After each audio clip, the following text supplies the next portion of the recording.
Hi everyone, and welcome again to our journey through the book of Philippians, the expositions that we are having in a devotional way, 4 days in a week. And today is our second day, and we want to move from where we stopped the last time. We are in chapter 1, and today we focus on verse 3 of chapter 1 to verse 6. Allow me to read, and then we just, in a few minutes, just engage and hear what the Lord is saying to us. Verse 3 says, I thank my God every time I remember you.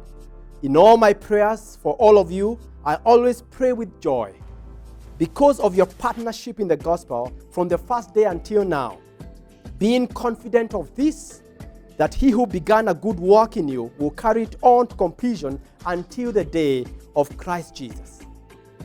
I pick 3 things from this portion that expresses the heart and the passion of the author, who is Paul, as we said in the first day as we began these devotions.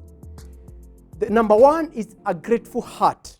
A grateful heart, and number 2 is valued partnerships, and number 3 is confidence in God's work. We see Paul expressing a grateful heart. He says, I thank God every time I remember you. Every time I remember you, Philippians, I thank God. And he goes further to say, in all my prayers for you, I pray with joy. We see that the memories Paul has for Philippians. We say that Paul was in prison as he was writing this letter to the Philippians. And while he's confined or restricted in house arrest in Rome, anytime he remembers the Philippians, he's filled with joy. He has gratitude. And he makes prayer of joy to them. And the questions will be, why should Paul have such nostalgic memories of joy whenever he remembers the Philippians? Yet we know, if you check in the book of Acts chapter 16, when Paul established this church, he had trouble in that place. Actually, that's the place where Paul and Silas were put in prison after being flogged, and God had to rescue them miraculously, yet he had lots of joy.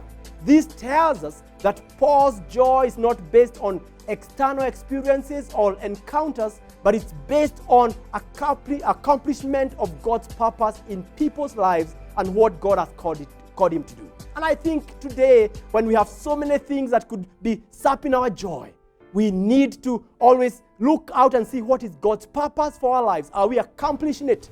If we are, then we can be filled with joy. And the second bit, what Paul appreciates the Philippians for, is valued partnerships. And he says in verse 5, because of your partnership in the gospel from the first day until now. Paul acknowledges that the Philippians partnered with him from the first day until now. And the first day is the first day this first lady Lydia in Acts chapter 16 welcomed Paul.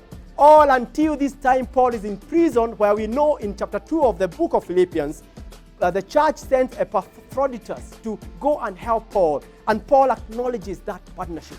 Partnership is critical in ministry. At such time of need, we need to partner together as believers, as churches, and be able to pray and support the various needs that are around us.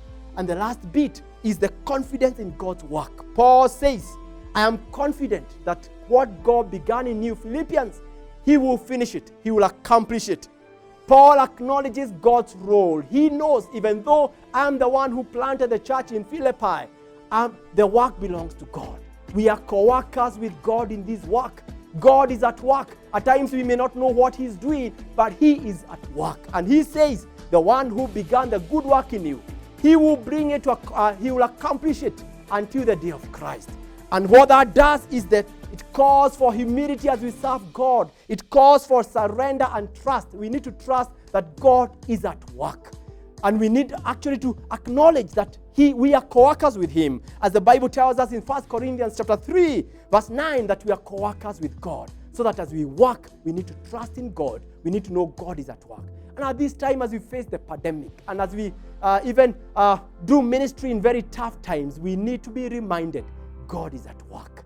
We do our bit and we leave the rest to God because he's at work. May we be enriched as we go through this book of Philippians. May the Spirit of God continue helping us, and may we study it and learn from it more. And may we be encouraged and have that spirit of joy because God is with us. Thank you, and see you next time as we continue the exposition of the book of Philippians. God bless you.